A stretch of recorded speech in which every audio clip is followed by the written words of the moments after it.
नारायणं नमस्कृत्य नरं चैव नरोत्तमं देवीं सरस्वतीं व्यासं ततो जयमुदीरयेत्। अर्थात भगवान नारायण, नर श्रेष्ठ नर, देवी सरस्वती तथा महर्षि वेद व्यास को नमस्कार करके भगवान की विजय गाथा से परिपूर्ण इतिहास पुराण आदि का पाठ करना चाहिए। ओम श्री विष्णवे नमः।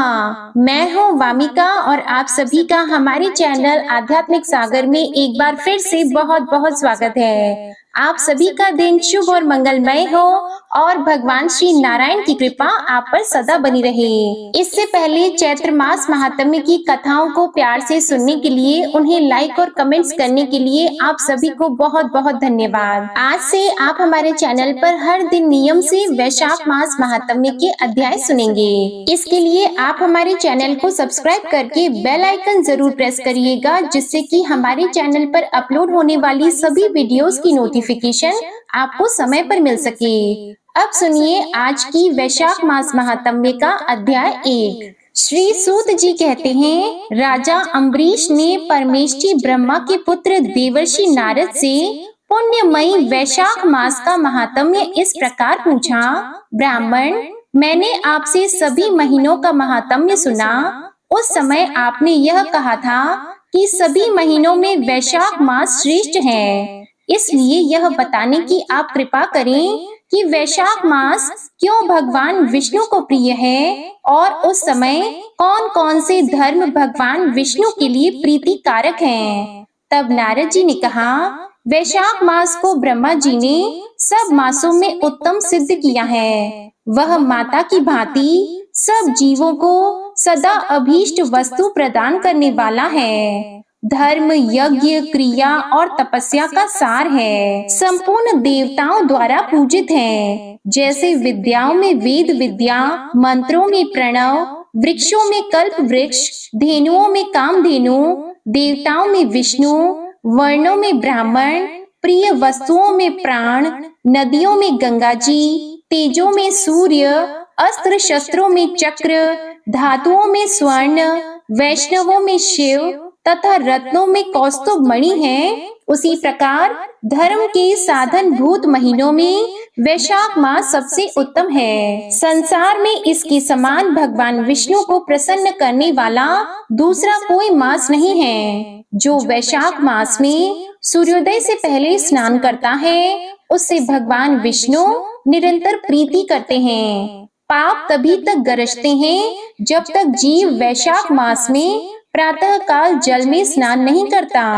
राजन, वैशाख के महीने में सब तीर्थ आदि देवता बाहर के जल में भी सदैव निवास करते हैं। भगवान विष्णु की आज्ञा से मनुष्यों का कल्याण करने के लिए वे सूर्योदय से लेकर 6 दंड के भीतर तक वहां मौजूद रहते हैं। वैशाख के समान कोई मास नहीं है, सतयुग के समान कोई युग नहीं है, वेद के समान कोई शास्त्र नहीं है और गंगा जी के समान कोई तीर्थ नहीं है। जल के समान दान नहीं है, खेती के समान धन नहीं है और जीवन से बढ़कर कोई लाभ नहीं है। उपवास के समान कोई तप नहीं है, दान से बढ़कर कोई सुख नहीं है, दया के समान धर्म नहीं, धर्म के समान मित्र नहीं, सत्य के समान यश नहीं, आरोग्य के समान उन्नति नहीं, भगवान विष्णु से बढ़कर कोई रक्षक नहीं और वैशाख मास के समान संसार में कोई पवित्र मास नहीं है। ऐसा विद्वान पुरुषों का मत है। वैशाख मास श्रेष्ठ मास है और शेषशायी भगवान विष्णु को सदा प्रिय है। सब दानों से जो पुण्य होता है और सब तीर्थों में जो फल होता है,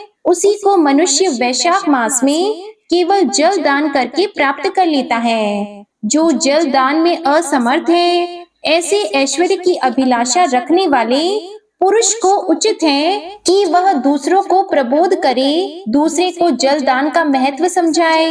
यह सब दानों से बढ़कर हितकारी है। जो मनुष्य वैशाख में सड़क पर यात्रियों के लिए प्याऊ लगाता है, वह विष्णु लोक में प्रतिष्ठित होता है। हे नृपश्रेष्ठ, कृपा दान अर्थात पौंसले या प्याऊ का दान देवताओं, पितरों तथा ऋषियों को अत्यंत प्रीति देने वाला है। जिसने प्याऊ लगाकर रास्ते के थके मांदे पुरुषों को संतुष्ट किया है, उसने ब्रह्मा, विष्णु और शिव आदि देवताओं को संतुष्ट कर लिया है। राजन, वैशाख मास में जल की इच्छा रखने वाले को जल, छाया चाहने वाले को छाता और पंखे की इच्छा रखने वाले को पंखा देना चाहिए। राजेंद्र, जो प्यास से पीड़ित महात्मा पुरुष के लिए शीतल जल प्रदान करता है, वह उतने ही मात्र से 10,000 राजसूय यज्ञों का फल पाता है। धूप और परिश्रम से पीड़ित ब्राह्मण को जो पंखा डुलाकर हवा करता है, वह उतने ही मात्र से निष्पाप होकर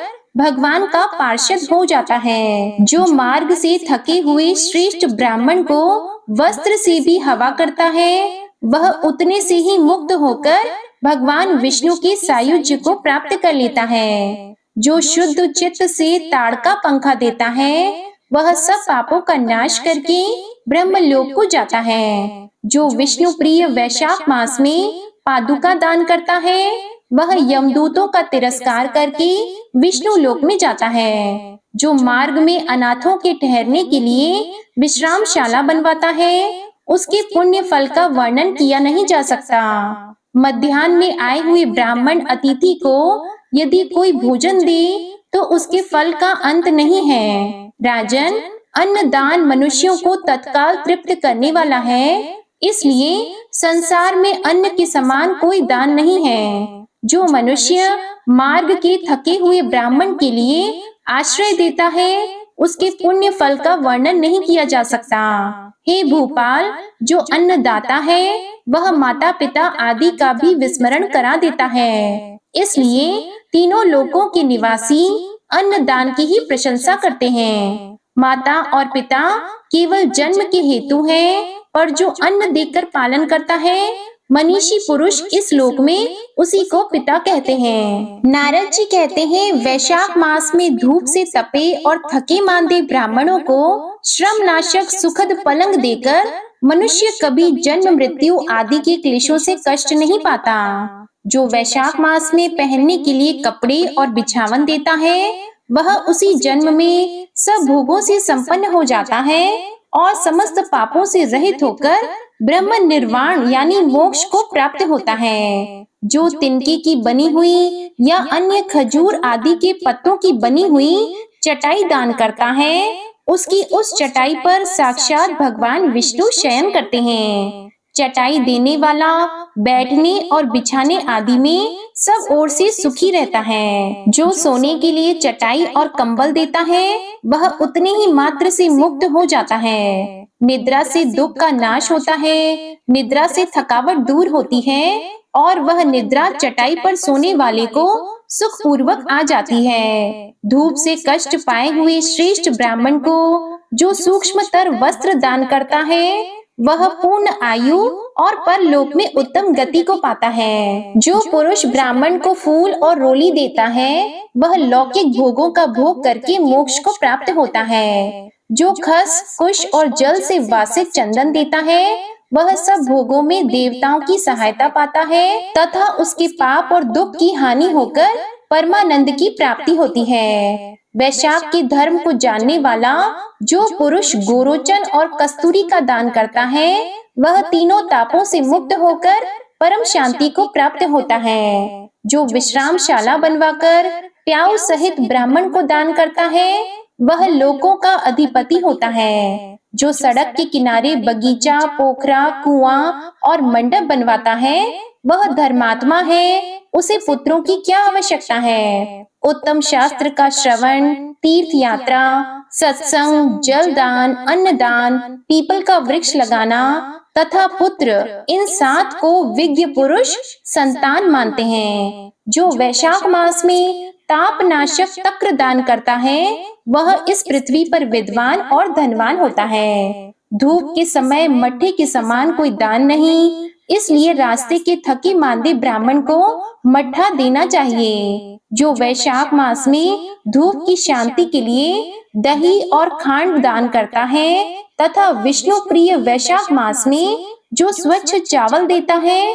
वह पूर्ण आयु और संपूर्ण यज्ञों का फल पाता है। जो पुरुष ब्राह्मण के लिए गौ का घी अर्पण करता है वह अश्वमेध यज्ञ का फल पाकर विष्णु लोक में आनंद का अनुभव करता है। जो दिन के ताप की शांति के लिए सायकाल में ब्राह्मण को ऊख दान करता है उसको अक्षय पुण्य प्राप्त होता है। जो वैशाख मास में शाम को ब्राह्मण के लिए फल और शरबत देता है उससे उसके पितरों को निश्चय ही अमृत पान का अवसर मिलता है। जो वैशाख के महीने में पके हुए आम के फल के साथ शरबत देता है उसके सारे पाप निश्चय ही नष्ट हो जाते हैं। जो वैशाख की अमावस्या को पितरों के उद्देश्य से कस्तूरी, कपूर, बेला और खस की सुगंध से वासित शरबत से भरा हुआ घड़ा दान करता है वह 96 घड़ा दान करने का पुण्य पाता है। वैशाख में तेल लगाना, दिन में सोना, कांसे के पात्र में भोजन करना,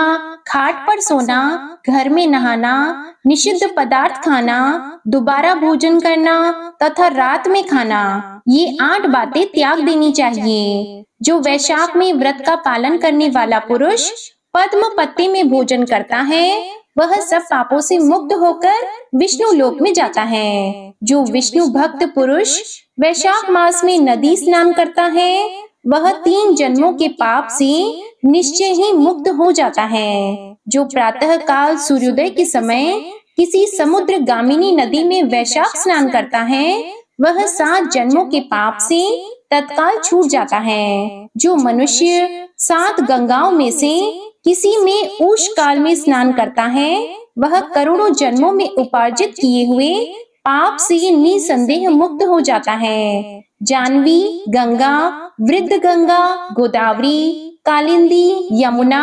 सरस्वती, कावेरी, नर्मदा और वेणी ये 7 गंगाएं कही गई हैं। वैशाख मास आने पर जो प्रातः काल बावलियों में स्नान करता है उसके महापातकों का नाश हो जाता है। कंद, मूल, फल, शाक, नमक, गुड़, बेर, पत्र, जल और तक्र जो भी वैशाख में दिया जाए वह सब अक्षय होता है। ब्रह्मा आदि देवता भी बिना दिए हुए कोई वस्तु नहीं पाते। जो दान से हीन है वह निर्धन होता है। इसलिए सुख की इच्छा रखने वाले पुरुष को वैशाख मास में अवश्य ही दान करना चाहिए। सूर्य देव के मेष राशि में स्थित होने पर भगवान विष्णु के उद्देश्य से अवश्य प्रातः काल स्नान करके भगवान विष्णु की पूजा करनी चाहिए। कोई महिरथ नामक एक राजा था जो कामनाओं में आसक्त और अजितेंद्रिय था।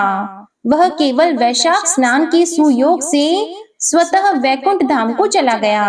वैशाख मास के देवता भगवान मधुसूदन हैं, इसलिए वह सफल मास है। और वैशाख मास में भगवान की प्रार्थना का मंत्र इस प्रकार है: मधुसूदन देवेश वैशाखे मेषगे रवो प्रातः स्नानम करिष्यामि निर्विघ्नं कुरु माधव। अर्थात हे मधुसूदन, हे देवेश्वर माधव, मैं मेष राशि में सूर्य के स्थित होने पर वैशाख मास में प्रातः स्नान करूंगा या करूंगी। आप इसे निर्विघ्न पूर्ण कीजिए। इसके बाद इस मंत्र से अर्घ्य प्रदान करें। वैशाखे मेषगे भानो प्रातः स्नान परायणः अर्घ्यम तेहम प्रदास्यामि गृहाण मधुसूदन। अर्थात सूर्य के मेष राशि पर स्थित रहते हुए वैशाख मास में प्रातः स्नान के नियम में संलग्न होकर मैं आपको अर्घ्य देता हूँ या देती हूँ। हे मधुसूदन,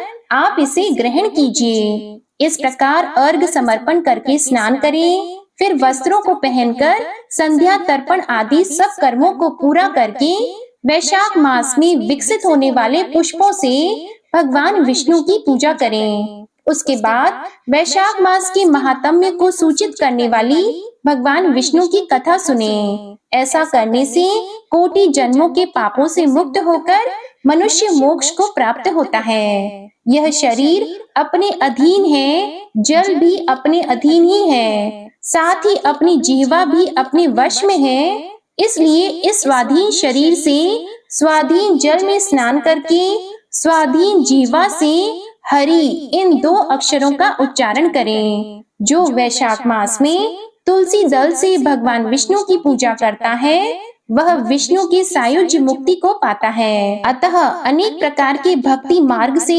तथा अलग अलग व्रतों द्वारा भगवान विष्णु की सेवा तथा उनके सगुण और निर्गुण स्वरूप का अनन्य चित्त से ध्यान करना चाहिए। आज का अध्याय यहीं समाप्त होता है। जय श्री हरि। अब आप सुनेंगे तुलसी माता की कथा और विष्णु चालीसा का पाठ। एक बुढ़िया माई तुलसी जी को सींचती थी और कहती थी, हे तुलसी माता, सत की दाता, मैं तेरा बिड़ला सींचती हूँ, मुझे बहू दे, पीतांबर की धोती दे, मीठा मीठा घास दे, वैकुंठा में वास दे, चटक की चाल दे, पटक की मोत दे, चंदन का काट दे, रानी सा राज दे, दाल भात का भोजन दे, 11 की मौत दे, कृष्ण जी का कंधा दे।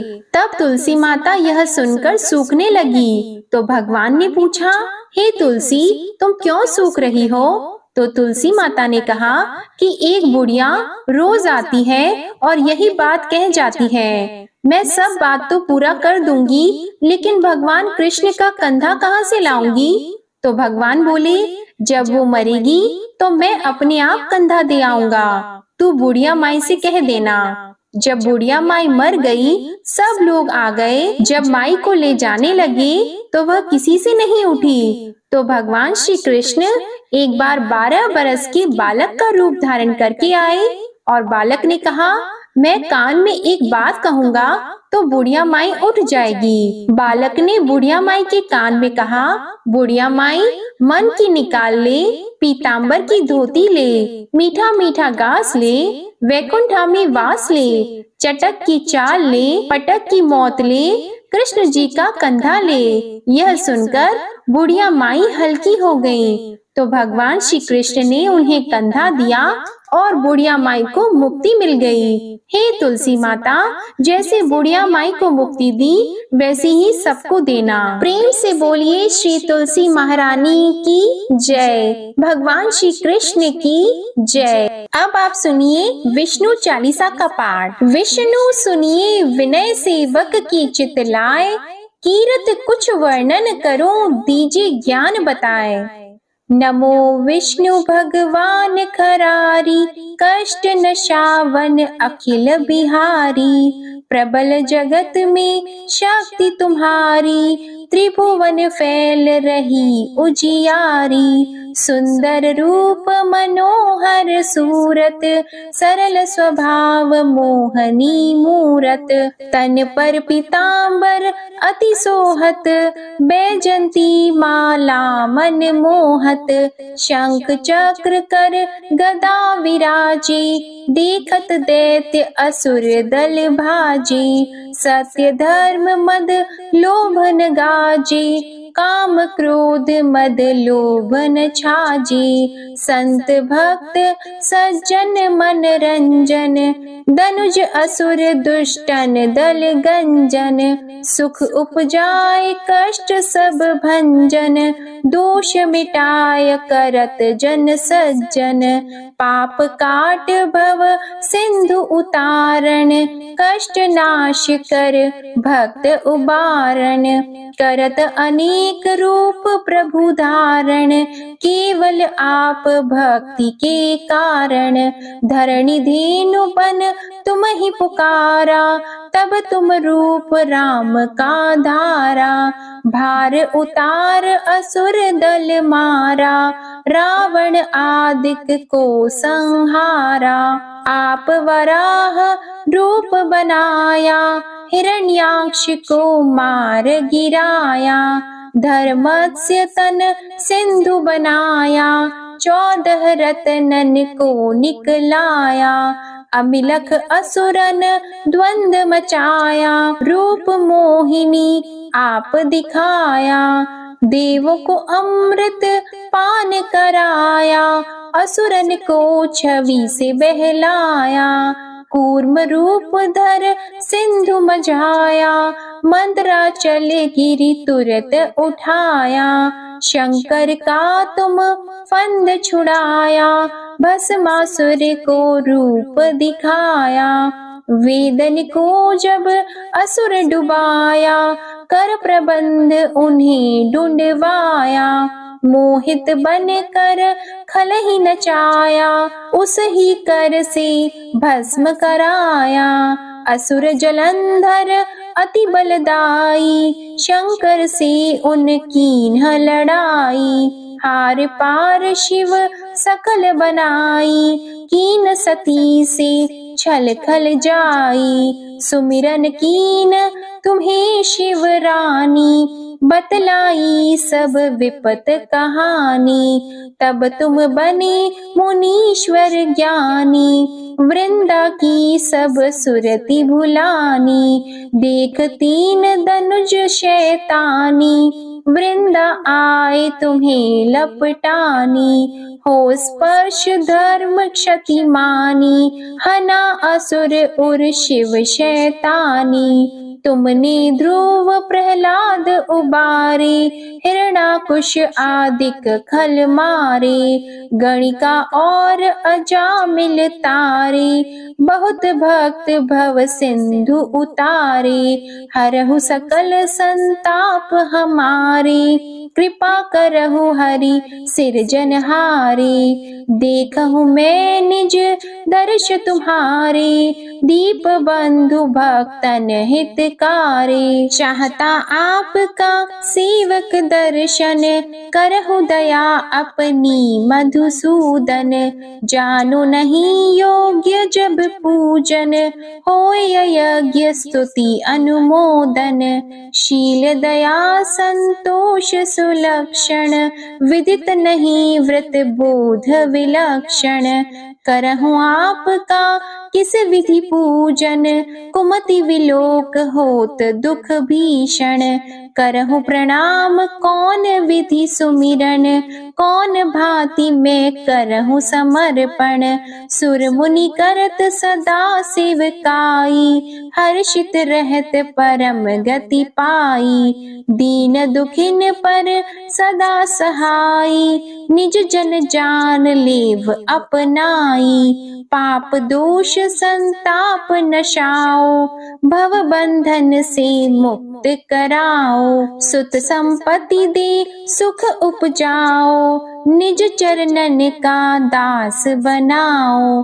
निगम सदा ये विनय सुनावे, पढ़े सुने सो जन सुख पावे। श्री विष्णु चालीसा समाप्त होती है। प्रेम से बोलिए भगवान विष्णु और माता लक्ष्मी की जय। आपको आज की कथा पसंद आए तो वीडियो को लाइक कीजिएगा, शेयर कीजिएगा, कमेंट में भगवान विष्णु जी और माता लक्ष्मी जी की जय लिखिएगा और चैनल को भी सब्सक्राइब कीजिएगा। इसी के साथ आप हमारे चैनल पर वैशाख मास में सुनी जाने वाली सभी कहानियों की वीडियो को भी जरूर देखिएगा। जय श्री हरि।